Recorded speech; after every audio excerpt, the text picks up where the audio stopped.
네, 고맙습니다. 오늘은 요한복음 12장 23절 말씀 이하를 가지고 저와 여러분이 진리의 성령의 도움을 통해서 하나님과 우리가 혼연일체가 돼서 아버지께 영광이요 저에게는 구원에 한 발짝 다가가는 놀라운 축복을 공유하는 은혜를 저나 여러분이 가지시기를 간절히 축원하면서 말씀을 보겠습니다. 요한복음 12장 23절 말씀입니다. 예수께서 대답하여 가라사대 인자의 영광을 얻을 때가 왔도다. 내가 진실로 너희에게 이르노니 한 알의 밀이 땅에 떨어져 죽지 아니하면은 한 날 그대로 있고 죽으면 많은 열매를 맺느니라. 자기 생명을 사랑하는 자는 잃어버릴 것이요 이 세상에서 자기 생명을 미워하는 자는 영생토록 보존을 하리라. 아멘. 자, 이 말씀을 가지고 같이 하는 시간을 갖도록 하겠습니다. 먼저 우리 주 예수 그리스도 이름으로 아버지께 기도로 이 시간을 준비하겠습니다. 기도하시겠습니다. 고마우신 아버지 하나님, 오늘도 저희가 무엇이간데 아버지 하나님의 성산으로 일이 부르셨는지요. 아버지께서 저희를 사랑하시는 것은 저희가 한량없는 은혜와 감사와 고마움으로 고백합니다. 세상에 썩어질 수밖에 없는 저희를 아버지 하나님께서 세워주시고 불러주시사 성령을 주시사 이 축복을 누리게 하여 주신 은혜를 이 세상의 모든 가치로 어떻게 견줄 수가 있겠습니까? 또한 세상 가운데서 핍박받고 고난받고 저들과 분리되고 저들과 나님된다 할지라도 그것이 저희에게는 축복이고 저희에게는 구원에 한 발짝 다가가는 지혜를 아버지께서는 허락하셨사오니 아버지 하나님 이 시간을 빌어 놀라운 저희의 축복을 감사드리고 고마움을 표합니다. 사랑의 내 아버지 하나님, 오늘 이 시간 세상 것을 가지고 온 자, 세상 것을 가지고 듣는 자 없게 하여 주시고 온전히 아버지의 뜻으로 아버지의 성산의 뜻으로만 머리 숙이고 바라고 원하고 두드리고 찾는 자 되게 하여 주시옵소서. 말씀을 증거하고 들을 때 하나가 돼서 온전한 가치를 구현한 축복이 저마다의 믿음의 분량만큼만 가질 수 있도록 도와 주시옵소서. 아버지 하나님께서 진리의 성령의 도우심을 허락하지 않으셨다면 어찌 감히 저희가 아버지 하나님의 뜻을 바라고 원하게 싸움나이까.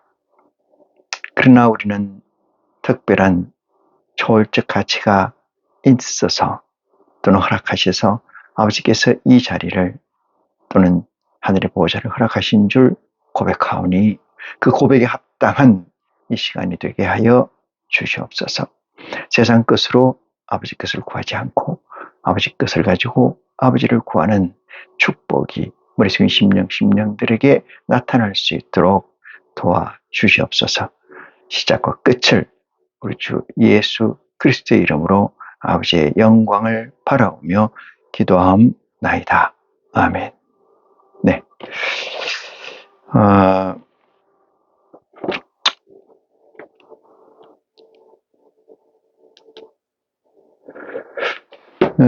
이 말씀은 대단히 그 3차원에서 4차원의 완성, 그 중첩된 세계의 가치를 구하는 것인지라 저나 여러분이나 포커싱을 하지 않으면은 이해하기 어려운 얘기가 아닌가 이런 생각을 합니다. 지금까지 우리가 들었던 얘기하고는 좀 다른 얘기여서 이 얘기를 좀 해봅니다. 인간은 누구에게나 인정받기를 원하고 인정받기 위해서 태어났으며 인정받고자 사는 것이 인간의 최고의 가치다. 어쩌면 최고의 존재의 목적이다. 이렇게 이야기를 했습니다. 이 이야기는 제 얘기가 아니고 헤겔이라는 철학자의 이야기입니다. 인정이라는 것은 믿음을 가지게 하는 것을 인정의 단편적 팩트죠. 그래서 믿음이라는 것은 인정이고 인정이라는 것은 믿음인데, 헤겔이 말한 인정받고자 하는 것이 인간의 근본된 목적성이다 라고 하는 것에 대해서 이 설교를 듣는 여러분의 각인의 생각은 어떠한지 참 궁금하지 않을 수가 없습니다.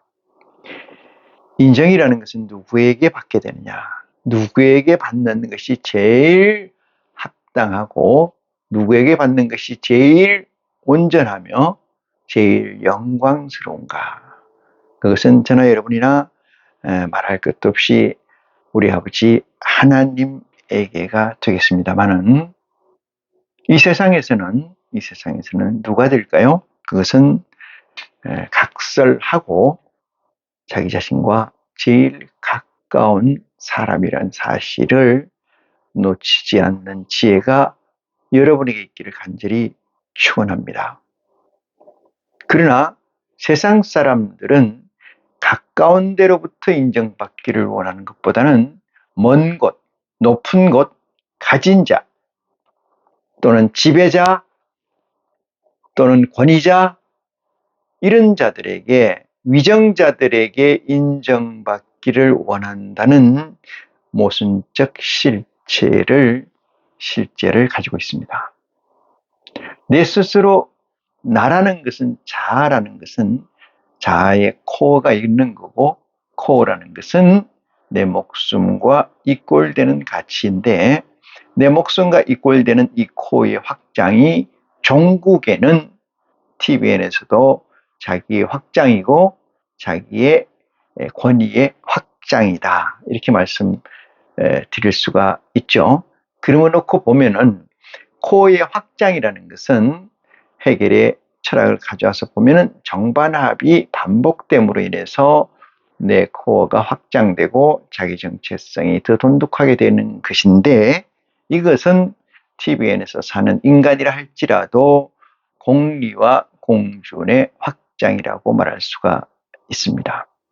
그렇다면은 가까이에 있는 사람에게 인정받는 것이야말로 제일 위대한 가치다, 이렇게 결론이 되는데, 이 세상 존재들은, TVN에 사는 사물들은 그렇게 하지 않고 멀리, 나보다 거리가 멀리 더 떨어져 있는 아주 높은 데 있는 사람, 권력으로나 부로나 권세로나 그런 자들에게 인정받기를 원한다는 사실을 볼 때 인간이 얼마나 허구적 존재인가를 우리는 알 수가 있습니다.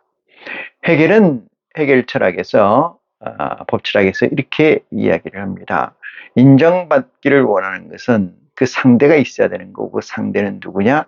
주인은 종에게, 종은 주인에게 인정받아야 된다는 아주 놀라운 변정법적 논리를 정립합니다. 종이 어떻게 주인에게 인정받느냐? 그건 당연하죠. 근데 주인이 어떻게 종에게 인정받았을 때라야 삶의 가치를 가진 것이라고 할 수 있느냐? 이 문제에서 종과 주인의 평등성 또는 존재의 관계성을 정립해 나가고 있습니다. 헤겔 철학을 얘기하려고 하는 건 아니기 때문에 또 한 가지 사례를 들어보겠습니다. 헤겔이 말하는 철학의 종국은 절대지에 관한 이야기입니다. 절대라는 것은 상대가 없는 상태를 절대라고 하죠. 유아 독존, 혼자 하나만 존재하는 상태, 그것을 유아독존이라고 하죠. 그 유아독존의 가치, 암, 존재, 실체, 이것이 무엇이냐를 해겔은 이렇게 이야기를 합니다. 사유와 존재의 일치. 볼까요? 사유와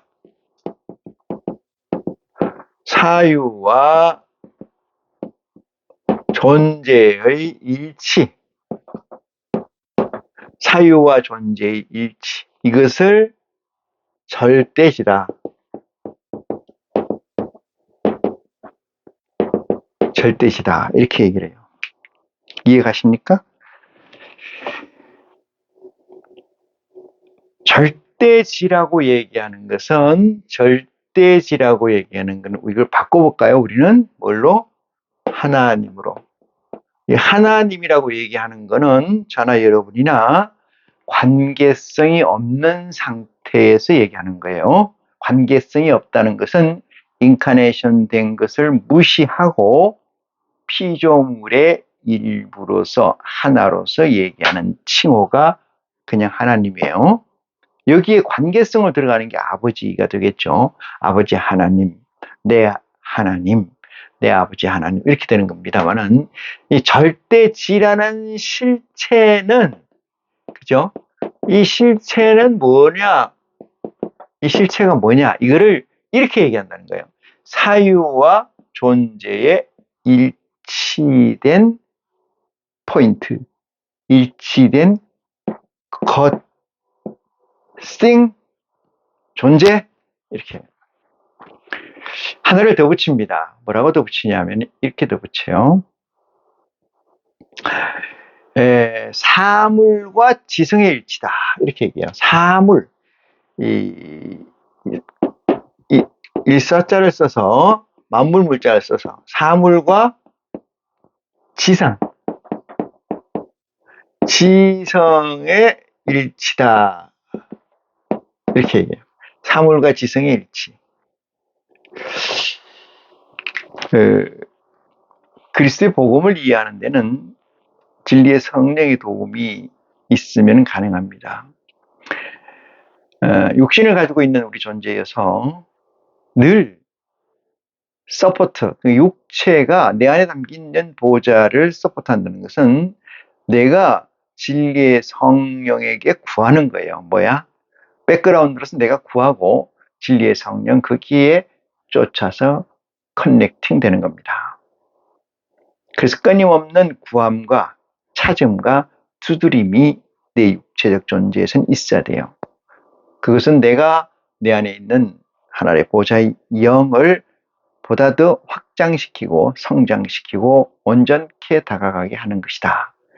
이 말씀을 드리는 것은 오늘 제가 얘기하는 해겔의 얘기를 얘기하는 근간의 이유이기도 합니다. 첫 번째는 이 얘기를 했고 두 번째는 이 얘기를 했어요. 두 번째라고 첫 번째라고 지금 서열은 아닙니다. 그냥 순서일 뿐이에요. 사물과 지성의 일치, 이것은 무슨 얘기냐? 사물이라는 것은 존재잖아요. 뭐가 현현된, 그죠? 이건 현현된 존재. 이렇게 얘기하고 지성이라는 건 뭐예요? 지성이라는 건 우리 인간이 가지고 있을 수 있는 최고의 논리값이다. 응? 논리값이다. 최고의 논리값이다. 이렇게 얘기할 수 있어요. 그러면 사물과 지성이 이게 합이 된다. 합이 된다. 그 합이라는 포인트 점이 뭐라는 거예요? 이게 절대시라는 거예요. 이게 절대시라는 거예요. 우리 절대시를 하나님이라고 하면 이게 하나님의 관계성, 연결성, 커넥팅이 될 수가 있다. 저는 거기에 확장을 합니다. 이 상태가 안 되면은 하나님하고 다다를 수가 없다. 그런데 여러분이나 저나 보기에 사물과 존재, 사유와 존재나 사물과 지성이 합일점, 합체가 이루어질까? 이 문제예요. 이루어질 수가 없어요. 그러기에 우리는 하늘의 보좌의 영을 받는 겁니다. 받는 겁니다. 그래야만 헤겔이 얘기하는 절대적 가치, 절대지가 내 안에 존재하고 내 안에 존재한 것이 하나님과 소통을 하게 된다. 그 소통의 도구는 여러분이나 저나 오늘 보시고자 하는 이 성경이다. 이 말씀을 전제를 하고 본문 말씀을 봅니다. 23절입니다. 12장. 인자의 영광을 얻을 때가 왔도다. 이 얘기는 인자의 영광이, 우리가 영광이라는 것은, 우리가 영광이라고 하는 것은, 한 시즌 또는 한 섹션 또는 한 스텝, 한 플로어, 한 단계를 이룬 거예요. 한 단계를 이룬 거. 한 스텝을 나간 거. 하나의 이벤트를 완성한 거. 완성한 그 실체를 우리는 영광이라고 얘기하는 거예요. 단 이것은 아버지의 사역에서 쓰는 영광입니다. 우리가 이 세상을 살면서도 초등학교에서 1학년을 졸업하고 2학년을 졸업하고 초등학교를 졸업하고 중학교를 들어가고 다시 중학교에서 고등학교에서 대학교를 들어가고 회사에 취직하고 이런 그럴 때마다 그 끝점, 그 종료 지점에서 우리는 축복을 하고 축하를 하며 그것을 기리거나 기억에 남게 되는데 그것을 우리는 영광이라고 한다. 이것은 모든 율법이라는 것은 이 세상에 있는 존재하는 모든 것은 하나님의 그림자이다. 하나님에서 나온 거다. 이렇게 놓고 보면은 여기서 예수님께서 인자의 영광을 얻을 때가 왔다. 이렇게 얘기하는 건 이 인자라는 건 하늘의 보좌에 앉으신 하나님의 아들, 유일한 이 아들의 실체, 지금까지는 아들의 실체, 그가 아버지 하나님의 미션을, 아버지 하나님의 이벤트를, 아버지 하나님의 한 걸음을 내디뎌서 완성하려고 하고 있다. 그 영광을 얻을 때가 이 문제입니다.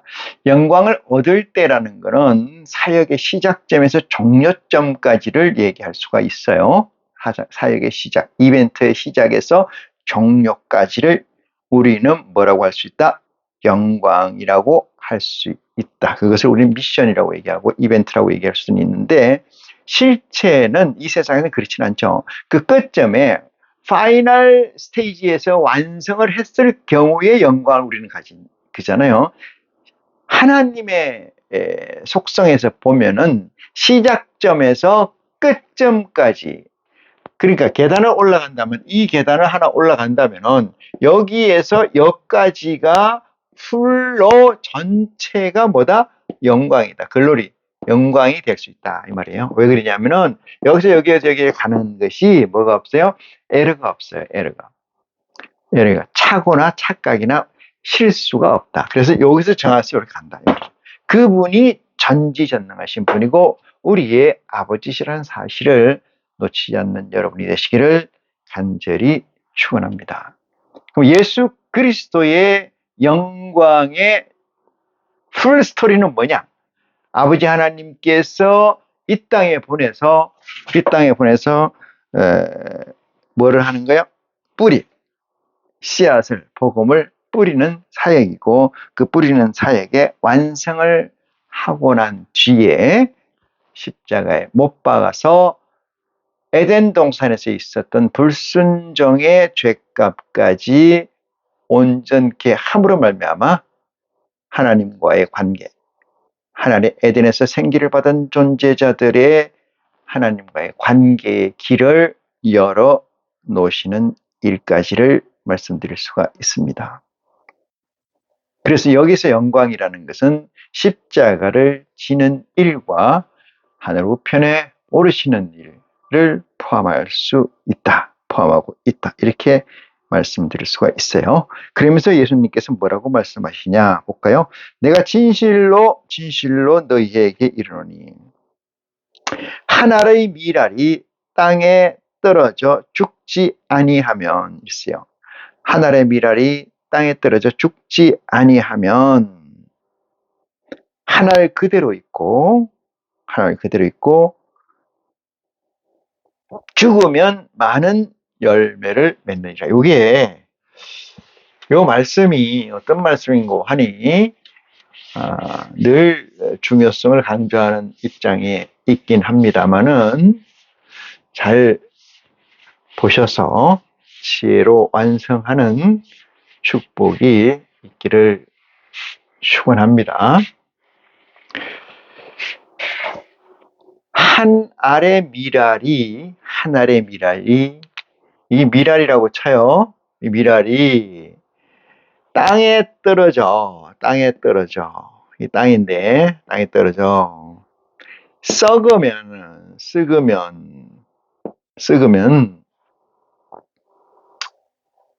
많은 열매가 오리. 이렇게 하면 많은 열매를 맺고, 그냥 그대로 있으면은 열매가 없다 이 얘기잖아요. 없다 이래요. 자, 여기서 얘는 미랄이에요. 우리가 미랄로 그리스도가 비유를 하셨어요. 이 미랄이라는 게 씨죠. 씨. 말씨, 솜씨, 글씨, 마음씨 할 때 씨입니다. 씨라는 거는 다른 말로 얘기해서 미랄의 핵이라는 거예요. 핵. 이거 다른 말로 코어라고 얘기하죠. 코어라고 얘기해요. 코어라고 코어라고 얘기해. 이 핵, 이걸 얘기하는 거예요.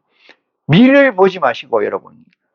그리스도가 손가락질을 하면은 그리스도의 손가락 하는 끝을 보지 말고 손가락 끝점이 쭉 가서 그 길을 무엇인가 그거를 보라 이 말이거든요. 그리스도께서 하늘의 미랄이 땅에 떨어져 이러니까 미랄을 생각하지 말고 뭘 생각한다? 씨를 생각해야 돼. 씨. 누구의 씨? 아버지의 씨. 아버지 하나님의 씨. 아시겠습니까? 하나님의 씨. 그것이 누구요? 예수 그리스도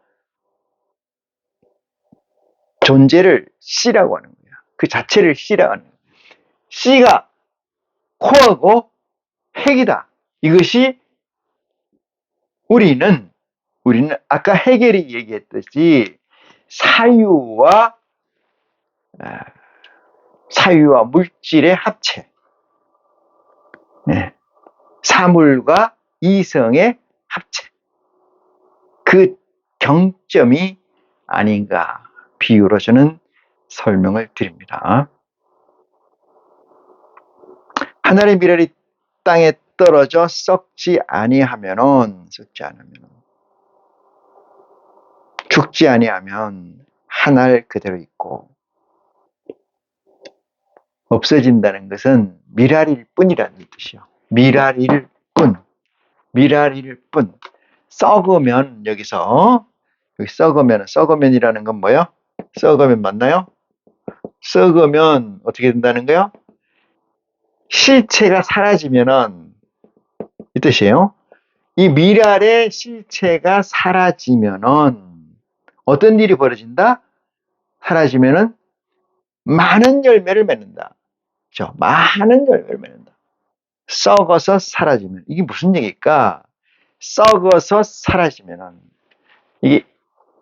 이거를 가지고 우화적 사건 또는 물리 쪽에서는 기화 이렇게 얘기하잖아요. 기화. 물이 공기로 된다. 공기로. 물이 액체가 기체로 된다. 이 얘기죠. 우화라는 것은 번데기가 나비가 된다. 그러니까 돌연변이 잘 볼까요? 돌연변이를 말합니다. 돌연변이. 이 돌연변이 잘 보세요. 지금 이 스토리에서 이렇게 생각할 수 있어요. 하늘의 미랄이 떨어져서 뿌리 가지고 그것이 싹이 올라오면은 싹이 대공이라죠. 많이 올라와 가지고 거기에서 한 대공의 미랄의 하나의 합생들이 이루어지고 난 다음에 포도송이처럼 그것을 다시 수확하니까 엄청 많다. 이 얘기를 하려고 하시는 거 전혀 아닙니다. 여러분. 이 하늘의 미랄이라는 건 그리스도를 자신을 얘기하는 거고, 자신이 이 땅이라는 건 뭐야? 땅이라는 건 TBN이라는 얘기예요. TBN. 땅은 TBN에서 뭐 하면은 썩으면은, 맞나요? 썩으면이라는 게 하늘의 미랄이 죽지 않으면 죽는다는 거하고 썩는다는 게 그 궁극적 가치는 같죠. 그래서 TBN에서 이 미랄이 썩지 않으면 그 다음에 일어나는 것은 많은 열매를 맺지 못한다 이런 얘기인데, 많은 열매를 맺는다는 게 뭘까요? 이것을 제가 얘기하는 거 우화, 기화. 그러니까 이거를 초월적 상황이 일어난다 이 뜻이야. 초월적 상황이라는 건 뭘까요? 궁극적으로 초월적 상황이라는 것은 썩지 않는 몸을 입겠고 이런 얘기죠. 고린도전서인가요? 볼까요? 고린도전서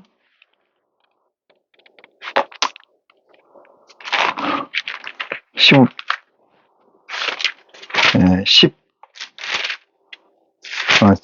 고린도후서요. 고린도 아니요. 죄송하네요. 전서가 맞습니다. 전서.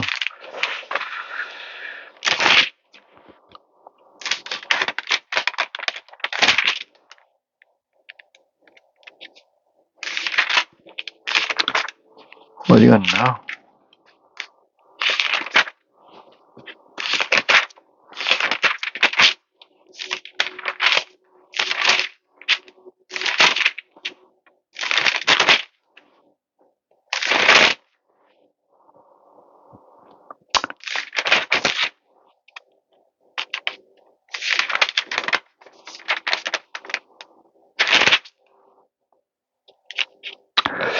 고린도전서 15장 51절 보니까, 보라 내가 너희에게 비밀을 말하노니 우리가 다 잠들 것이 아니요 마지막 나팔에 순식간에 호련히 변화하리니 이랬어요. 호련히 변화한다. 이 썩을 것이 불가을 썩지 않을 것을 입겠고 이 죽을 것이 죽지 않음을 입으리라. 그리스도의 복음은 요 얘기를 설명하는 거예요. 요 얘기를. 늘 그리스도의 복음은 뭘까요? 무교병이어서 유교병적 가치로 설정된 것들을 더해서 보면은 이해가 빠르게 됩니다. 그렇지만은 무교병에서 유교병을 가져올 때는 무교병을 섭취하기 위해서 가져오는 거지, 그걸 타서 가져오라는, 쉽게 먹으려고 가져오는 건 아니에요. 자, 본문 봅니다. 24절 다시 볼게요. 내가 진실로 너희에게 이르노니 하늘의 미랄이 땅에 떨어져 죽지 아니하면은 하늘 그대로 있고 죽으면 많은 열매를 맺으리라. 25절입니다. 자기 생명을 사랑하는 자는 잃을 것이요. 여기서 자기 생명이라는 건 요 미랄입니다. 요걸 얘기해요. 미랄 스스로가 얘가 뭐 해야 돼요? 썩으면 또는 죽어야 되는데, 얘가 나는 안 죽어 이렇게 한대. 이 미랄이 안 죽어. 안 죽을 거야 이렇게 하는 거잖아요. 나는 안 죽어, 나는 안 썩을 거야 이러잖아요. 여러분, 썩고 안 죽고 이 상황은 미랄이라는 이 미랄의 설정이 어떻게 되어 있어요? 종국에 죽는다는 얘기가 아니고 어느 날 in the beginning이에요. 그러니까 어느 상황에서 시점, 그걸 얘기하는 거예요. 상황의 실정. 그러니까 지금 이 복음을 듣고 있는 이 사람이 있다면 그 복음을 듣고 있는 그 실제 상황, 그 시점, 포인트 뷰가 이 미랄의 상태를 얘기하는 거예요. 내가 잘 먹고 잘 살고 있든 못 먹고 못 살고 있든 아니면 슬픈 일이 당하고 있든 기쁜 일이 당하고 있든 그 논외로 하고 그 시점, 미랄의 일반적 명사를 놓고 하는 소리죠. 이 미랄이 썩지 아니하면 이 얘기는 뭐예요? 여기 뭐 자기 생명을 사랑하는 자는 이 얘기예요. 썩어야 되는데 나는 안 썩어. 나는 왜 그 일을 해야 돼? 나는 그리스도를 난 안 믿어. 왜 안 믿어? 그 부자처럼 네 모든 걸 갖다 팔아서 없는 자, 가난한 자에게 나눠주고 너는 나를 따르라 하니까 그 부자가 쏘그려 가면서 시발시발 하면서 갔을 거라고 저는 생각하는데 지금 미친 게 아니냐 말이야. 내가 이걸 어떻게 모았는데 홀랑 다 팔아? 나중에 네가 내 인생을 책임질 거야? 네 인생이나 책임지라. 아마 이러고 가는 게 아닌가 이런 생각을 합니다만은 어쨌든 여기에서 자기 생명을 사랑하는 자는 잃어버릴 것이요 이랬어요. 여기서 자기 생명이라는 것은 이 미라를 얘기하는 거예요. 여러분, 이 자기 생명이라니까 누구의 생명? 누구의 생명이에요? 미랄의 생명이요. 미랄이 자기 생명을 뭐 한다? 사랑하면 뭐 한다? 잃어버린다. 죽는다 이 뜻이에요. 자기 생명을 사랑하면 죽는다. 죽을 것이요. 이렇게 얘기해요. 자기 생명을 사랑하는 자는 죽을 것이요. 잃어버릴 것이요. 이 세상에서 자기 생명을 미워하는 자는 자기 생명을 이게 미워한다는 게 뭐야? 한다. 이거는 뭐야? 애착을 놓는다. 애착심을 놓는다. 이 얘기죠. 자기 생명에 대해서 애착심을 놓는다. 이게 뭐예요? 마태복음 11장 28절 말씀을 볼까요? 마태복음 11장 28절의 말씀에 뭐라고 씌어져 있느냐면은 적시되어 있느냐면 이 얘기잖아요. 뭔 얘기예요? 수고하고 무거운 짐진 자들아 다 내게로 와라. 내가 너희를 쉬게 하리라. 내가 너희를 쉬게 하리라. 나보다 자기 인과성으로 설정되는 TVN의 인과성으로 설정되어 있는 존재를 더 사랑하는 자는 자기를 더 사랑하는 자는 결단코 천국에 들어가지 못한다. 이 말씀과 같은 얘기입니다. 여러분, 어떻게 예수 그리스도가 TVN에 존재하는 세상적 가치의 사랑을 이 땅에 줬다고 하겠습니까? 2000년 전에 하늘엔 평화, 땅에는 영광, 하늘엔 영광, 땅에는 평화. 이 얘기를 주창하는 자들의 면면이 하나님과 무슨 관계가 있을까요? 예수 그리스도가 이 땅에 오셔서 사랑이나 평화나 구제나 이런 것들을 드리기 위해서 이 땅에 왔다고 주창하는 자들은 예수를 그리스도라고 하는 자들인데 이들은 구약과 신약을 함께 보는 폐륜적 존재이거나 망령된 자가 아니면은 어떻게 예수 그리스도를 사랑해? 주체 하나님은 여러분을 사랑하십니다라고 혹세 무민하고 가스라이팅을 할까요?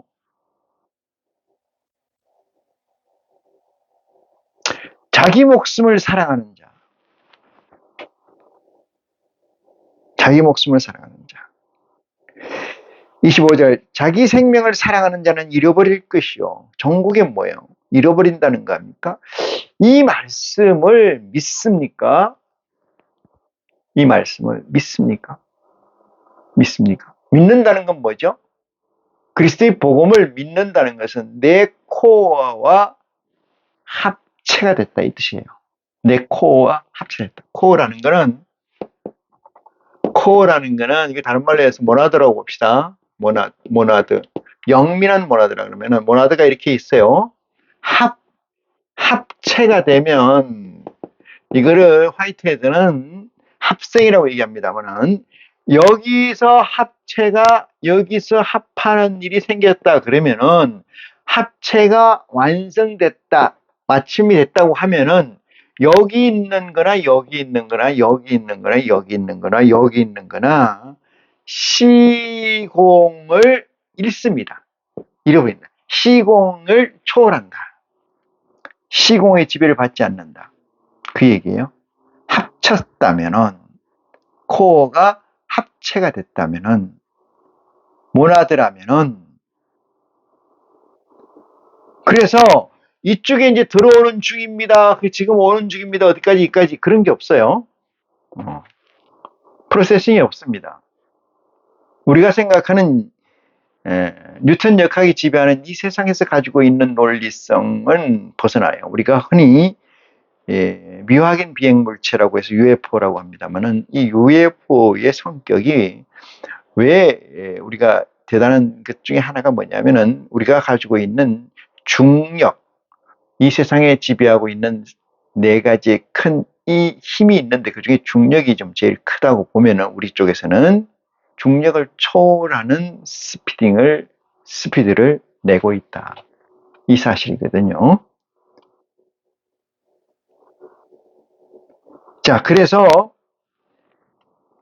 자기 생명을 살아난 자는 잃어버릴 것이요 이 세상에서 자기 생명을 미워하는 자는 영생하도록 보존하리라. 무엇을? 자기를. 그러면은 이게 자기예요. 이게 자기. 사람이라고 쳐요. 사람. 이게 자기입니다. 자기 안에는 자기 생명이 있죠. 생명이 있어요. 이 자기 생명을 사랑하는 자는 사랑하면 죽고 미워하면 말 그대로 하면 미워하면 산다. 이 뜻이잖아요. 이 무슨 말일까요? 이게 현학적으로 이게 가능해요? 여러분 여기서는 엄청난 메시지가 숨겨있기 때문에 그래요. 성경은 메타언어예요. 메타언어라는 것은 누가 규정하는 게 별로 없어요.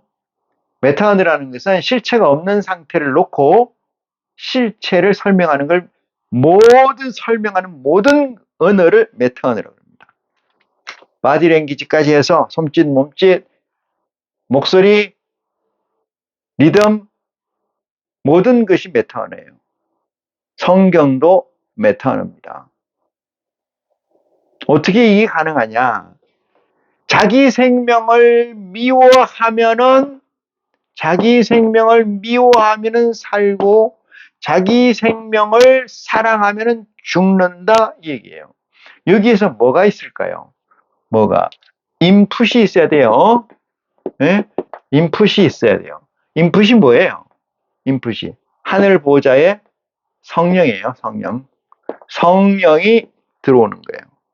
성령이 들어온 상태를 놓고 우리는 이걸 인카네이션이라고 하는데 상태를 놓고 이 성령 인카네이션이 되면은 두 가지가 실체 아닌 실체가 존재해요. 하나는 보좌의 영이고 하나는 정신이라는 실체입니다. 정신과 뭐요? 보좌의 영, 하늘의 영.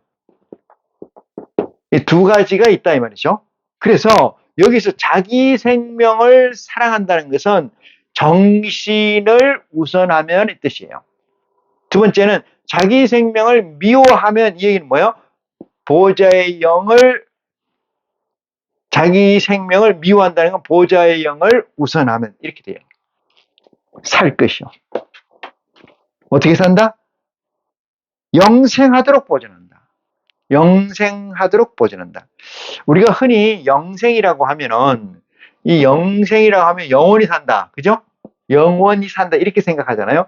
이 영생이란 말 자체가 메타언어이기 때문에 그 속을 들어가서 문을 열면은 무진장이 많은 조건의 메시지가 있어요. 영생에 관해서.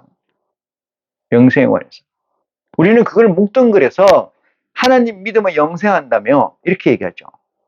얼마나 그친 얘기입니까? 얼마나 황당한 얘기예요.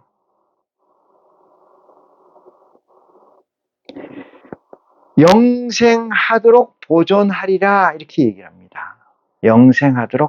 영생한다가 아니고 보존하리라. 하도록 보존. 26절입니다. 사람이 나를 섬기려면 이랬어요. 거듭 설명하는 거예요. 거듭. 예수님께서 하나님께서 또 명령을 하시어 거듭 설명해. 이것들을 못 믿으니까. 다시 재차 설명합니다. 사람들이 나를 섬기면 이랬어요. 섬기면. 나를 따르라. 섬기려면 사람들이 나를 섬기려면 뭐요? 나를 팔로미 하라.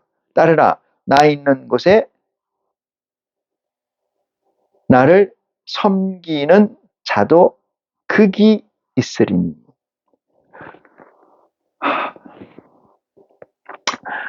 사람이 나를 섬기려면은 나를 따르라 이렇게 하잖아요. 이 따르라는 게 뭡니까? 쫓는다는 뜻이죠. 쫓는다. 응? 쫓는다. 이 뜻이잖아요. 쫓는다. 따른다. 이것은 뭐냐 하면은 무엇이냐면 인카네이션을 전제한 상태에서 얘기해요. 아니라면은 그게 아니라면은 인카네이션 되기 전이라면은 태초를 가진 자들이겠죠. 태초를 가진 자. 나를 따르면 나를 섬기려면 나를 따르라. 이 얘기는 믿음의 확장, 다시 말해서 코어의 확장 이렇게 얘기하는 거예요. 코어의 확장. 전국에는 내재된 영체의 스타팅 이렇게 되는 얘기할 수가 있어요. 사람이 나를 섬기려면은 나 있는 곳에 사람이 나를 섬기려면 나를 따르라. 나 있는 곳에 나를 섬기는 자도 극이 있으리라. 사람이 나를 섬기면 내 아버지께서 저를 귀히 여기니라. 너무나 거칠게 쓰여져 있는 텍스트다. 이 말씀을 드려요.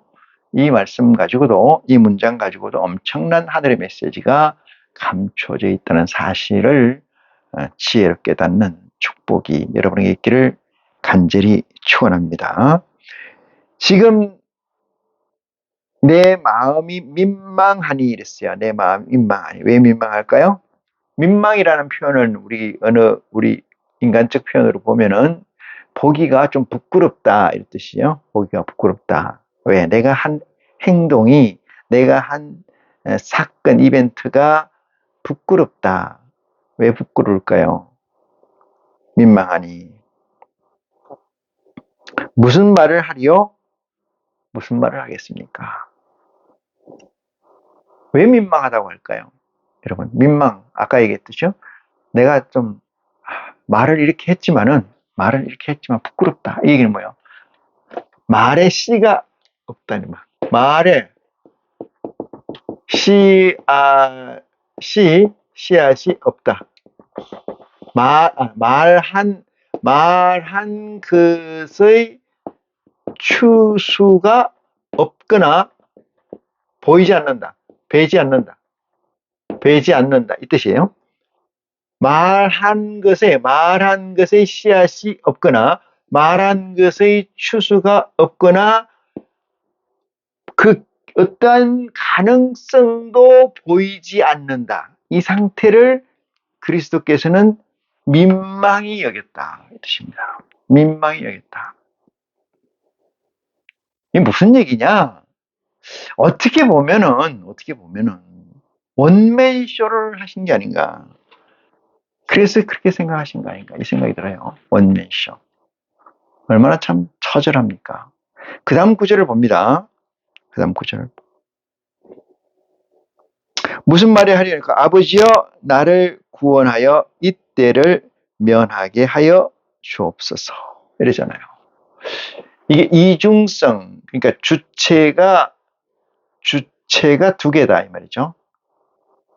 주체적 존재가 실체가 두 개다 이런 얘기예요. 하나는 정신이라는 실체이고 또 하나는 하늘의 영체로서의 실체입니다.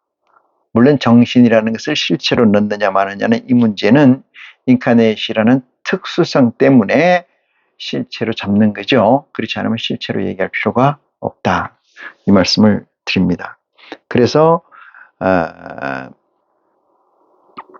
아버지의 나를 구원하사 그렇지만은 보이는 게 없지만은, 얻어지는 것이 없지만은, 가능성이 없다고 보이지만은, 아무 문제가 아무것도 없이 조용하지만은, 아버지가 나를 불쌍히 여기사 불쌍히 나를 아버지여 구원하여 주옵소서. 내가 민망한데 아버지 나를 보내서 이때를 면하게 하여 주시옵소서. 이 지금 내가 못 견딜 정도로 그리스도의 아들, 아니 하나님의 영체로서의 아들이 못 견딜 정도로 빌딩을 가지고 있다. 그 얘기죠. 그렇지만 나를 구원하여 주소서. 이렇게 말씀하는 이 반신반인이라는 인카네이션이라는 실체의 구성, 컴포지션을 분석을 해보면 정말로 가슴에 염하고 아픈 데가 많아요. 염해지고 아픈 데가 많다. 그래서 귀히 여기서서 민망히 여기 나를 이때를 면하게 하여. 면하다는 건 뭐예요? 보지 않게 하거나 지나게 하여 주옵소서. 그러나 내가 이를 위하여 이때 왔나이다. 얼마나 정말로 위대한 멘트이십니까? 얼마나 위대한 멘트예요. 내가 민망히 여기서 못 보겠어요. 이 민망함을 지나가게 하여 주옵소서. 나를 구원하여 주옵소서. 각설하고 하지만 이것을 위해서 내가 온 실체, 이것을 위해서 내가 온 사실에 대해서 고백하는 이 그리스도의 고백이 얼마나 아름답고 얼마나 찬연합니까? 찬란합니까? 오늘 말씀을 마치겠습니다.